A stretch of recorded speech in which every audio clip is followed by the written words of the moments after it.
അയാൾ ഞാനല്ല എന്ന സിനിമയിലൂടെ അരങ്ങേറിയ നടിയാണ് ദിവ്യ പിള്ള. പിന്നീട് നിരവധി ഹിറ്റ് സിനിമകളിൽ നായികയായി എത്തി. കളയിലെ പ്രകടനത്തിലൂടെ കയ്യടി നേടിയ ദിവ്യയുടെ അഭിനയ ജീവിതം മമ്മൂട്ടി ചിത്രം ബസൂക്കയിൽ എത്തി നിൽക്കുകയാണ്. ഇതിനിടെ ഇപ്പോഴിതാ തന്റെ വിവാഹമോചനത്തെക്കുറിച്ച് മനസ്സ് തുറക്കുകയാണ് ദിവ്യ പിള്ള. വനിതയ്ക്ക് നൽകിയ അഭിമുഖത്തിലാണ് ദിവ്യ മനസ്സ് തുറന്നത്. ആ വാക്കുകൾ വായിക്കാം. മഴയിൽ നനയാത്ത ചില ഇലകളില്ലേ, അതുപോലെയാണ് ഞാനും. ഫേക്ക് ഐഡിയുടെ പിന്നിലിരുന്ന് ആർക്കും എന്തും പറയാം. എന്റെ റിലേഷൻഷിപ്പ് സ്റ്റാറ്റസ് എന്റെ സ്വകാര്യതയല്ലേ, എന്തിനാണ് മറ്റുള്ളവർ അവിടേക്ക് എത്തി നോക്കുന്നത്?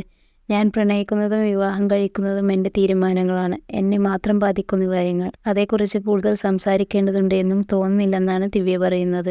ആദ്യ വിവാഹത്തെക്കുറിച്ചും വിവാഹമോചനത്തെക്കുറിച്ചും പല കഥകളും പ്രചരിക്കുന്നുണ്ട്. അതിനുള്ള മറുപടി ഇപ്പോൾ പറയാം. ഞങ്ങൾ പ്രണയത്തിലായിരുന്നു. മൂകാംബിക ക്ഷേത്രത്തിലായിരുന്നു വിവാഹ ചടങ്ങുകൾ. അദ്ദേഹം വിദേശിയായതിനാൽ വിവാഹം നിയമപരമായി രജിസ്റ്റർ ചെയ്യാൻ കഴിഞ്ഞില്ല. അതിന്റെ നടപടികളുമായി മുന്നോട്ട് പോകുന്നതിനിടയിൽ ഞങ്ങൾ തമ്മിൽ ചില അസ്വാരസ്യങ്ങൾ ഉണ്ടായി. നല്ല സൗഹൃദം നശിപ്പിക്കേണ്ടല്ലോ എന്ന് കരുതി സ്നേഹത്തോടെ പിരിഞ്ഞു എന്നാണ് ദിവ്യ പറയുന്നത്. നിയമപരമായി വിവാഹിതയാക്കാതെ ഞാൻ എങ്ങനെയാണ് വിവാഹമോചനം നേടുക? ഇതൊക്കെ നടന്നു വർഷങ്ങൾ കഴിഞ്ഞു. ഇപ്പോൾ അദ്ദേഹം മറ്റൊരു വിവാഹം കഴിച്ച് സന്തോഷത്തോടെ ജീവിക്കുന്നു. അച്ഛനും അമ്മയ്ക്കൊപ്പം മാവേലിക്കരയിലാണ് ഇപ്പോൾ ദിവ്യ താമസിക്കുന്നത്. ദുബായ് ജീവിതം അവസാനിപ്പിച്ച് അച്ഛനും അമ്മയും നാട്ടിലേക്ക് വരികയായിരുന്നു. ചേച്ചിയും കുടുംബവും ചെന്നൈയിലാണ് താമസം. തന്നെ താനായി കാണുന്ന ഈ മനുഷ്യരാണ് തന്റെ ജീവിതത്തിലെ ഏറ്റവും വലിയ സന്തോഷമെന്നും തന്റെ ലോകമെന്നും ദിവ്യ പറയുന്നു. വിനീത് കുമാർ ആദ്യം സംവിധാനം ചെയ്ത അയാൾ ഞാനല്ല എന്ന ചിത്രത്തിലൂടെയാണ് ആദ്യമായി സിനിമയിലേക്ക് എത്തുന്നത്. ഷഫീഖിന്റെ സന്തോഷം, ജയിലർ, ഗരുഡൻ, മംഗളവാരം, നടികർ തുടങ്ങിയ ചിത്രങ്ങളിലും ദിവ്യ അഭിനയിച്ചിട്ടുണ്ട്. അതേസമയം താൻ ഇപ്പോൾ ഡേറ്റിംഗിലാണെന്നും ദിവ്യ തുറന്നു പറഞ്ഞിരുന്നു നേരത്തെ. എന്നാൽ താൻ അതേക്കുറിച്ച് കൂടുതൽ പങ്കുവെക്കാൻ മാനസികമായി തയ്യാറാകുന്നതുവരെ രഹസ്യമായി വെക്കാനാണ് തീരുമാനിച്ചതെന്നും താര പറയുന്നു.